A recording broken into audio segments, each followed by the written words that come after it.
이거 진짜 너무 충격적이지 않나요? 엔진을 내려서 이렇게 부품을 교체하는 일이 흔한 일은 아니잖아요. 상식적으로 그렇지 않습니까? 결정을 했습니다. 우리 벤츠 CLS를 안녕하세요, 호입니다. 저희가 CLS 때문에 고통을 너무 많이 받았잖아요. 근데 하나의 약간 한 줄기 빛이라고 한다면 덕분에 CLS가 엄청나게 많은 콘텐츠를 양산하고 있다는 겁니다. 이걸 바라고 CLS를 산 건 아니에요, 여러분. 네. 그래서 오늘의 콘텐츠는 호기심, 단순한 호기심이 불러온 콘텐츠인데요. 뭐냐 하면 과연 이 CLS의 이슈, 배선 이슈는 우리 차만의 문제였을까? 라는 생각에서 제가 헤이딜러를 이용해서 숨은 이력 조회를 하기 시작했어요. 네, 어느 날 벌어진 일입니다. 심심풀이로 요새 그런 거 많이 하시잖아요, 여러분. 중고차 알아볼 때 엔카로 이렇게 무슨 차가 나와 있고 얼마인가 이렇게 보잖아요. 근데 엔카에 보면 번호판이 나와요. 근데 그 번호판에 우리가 엔카에서 볼 수 있는 이력 말고도 거기에도 뭐 보험 이력이나 정비 이력이 나와 있지만 거기에 나와 있지 않은 숨은 이력을 헤이딜러 어플을 이용해서 조회를 할 수가 있어요. 그래서 거기에 나와 있는 번호판에 있는 차 번호를 복사해서 헤이딜러 앱에 붙여 넣어서 숨은 이력을 조회를 해보면 생각보다 많은 내가 몰랐던 정비 이력을 알 수가 있어요. 그래서 혹시나 엔카를 이용해서 중고차 구매하시는 분들은 꼭 엔카만 사용하시지 마시고 엔카에 나와 있는 차량 번호를 헤이딜러에 조회하는 그런 치밀함을 발휘해 보시기 바랍니다. 제가 이번에 이번에 조사해보고 느낀 점이에요. 네, 그래서 조사한 내용을 토대로 오늘 제가 엄청난 사실을 여러분께 공유하도록 하겠습니다.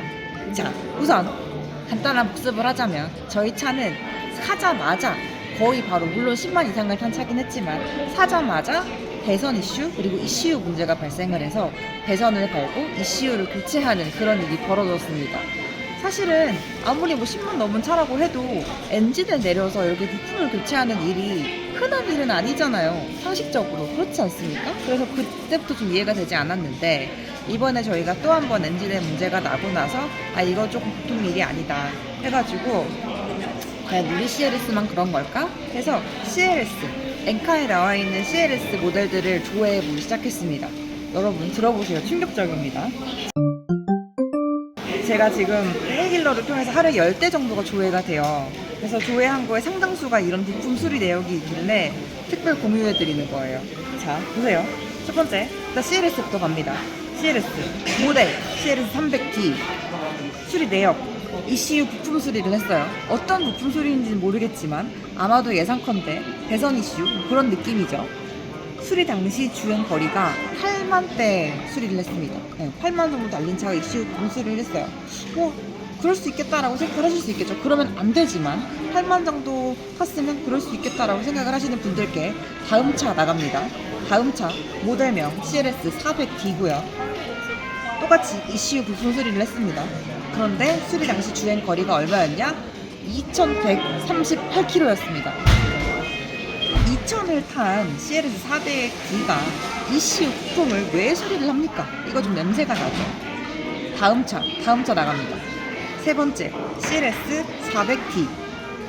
마찬가지로 ECU 부품 수리예요.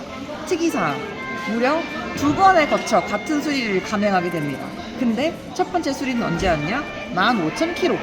두 번째 수리는 언제였냐? 14만 km.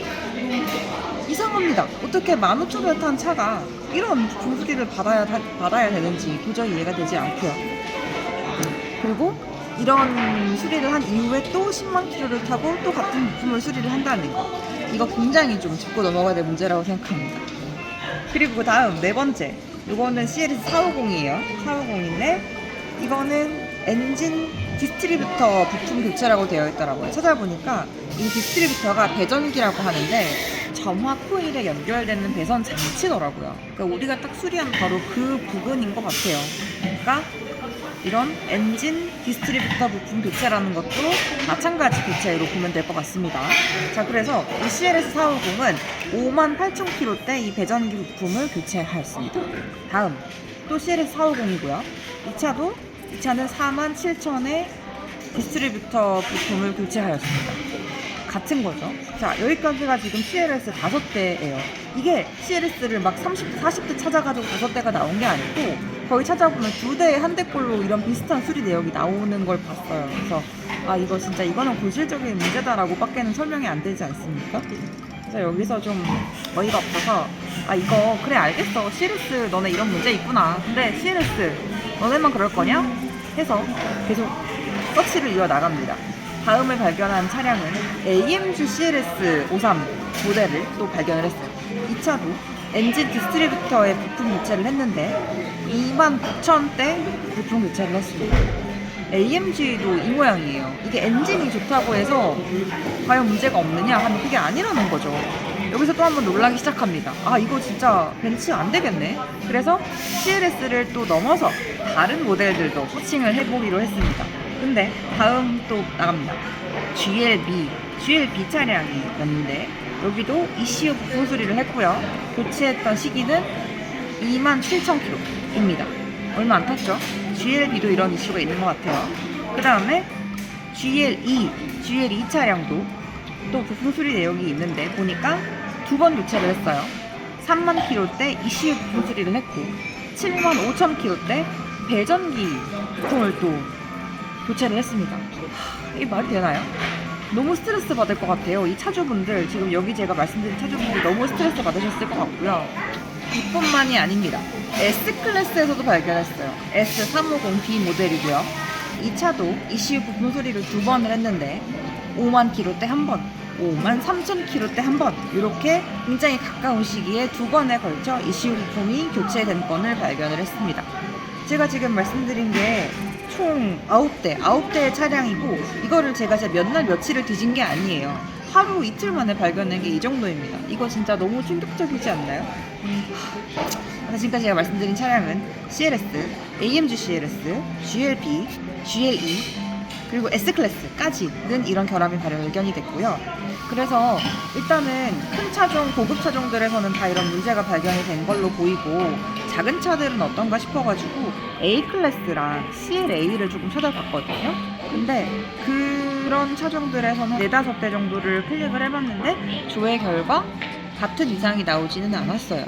제가 말을 하는 게 진리가 아닐 수는 있어요. 다소 저의 편중된 시각이 반영된 것일 수도 있겠으나 하지만 이렇게 같은 이슈로 이렇게 짧은 거리를 주행한 차들이 계속 부품을 수리한다는 건 분명히 벤츠에 문제가 있다는 거 아니겠습니까, 여러분? 지금 저는 굉장히 빡친, 굉장히 화난 소비자입니다. 네, 그렇고요. 저는 이게 이렇게 컨텐츠로 소화가 될 줄은 몰랐어요. 다시 말하지만 절대 즐기고 있는 사람이 아닙니다. 그런데 벤츠 이거 해결하셔야 됩니다. 배선 이슈, 배선이 탄다고요? 배선이 녹아요. 그리고 ECU까지 고쳐야 되는 이런 불상사가 발생하지 않았으면 좋겠어요. 그래서 수많은 기대감과 부푼 마음으로 벤츠의 차주가 되시는 분들한테 실망감을 안겨주지 않았으면 좋겠습니다. 저희는 진짜 벤츠 예쁘고 차 좋고 잘 나가고 좋으니까 적어도 이번 차는 3년 이상은 타보자 이런 마음으로 계산을 했어요. 결제를 해서 잘 타고 있었거든요.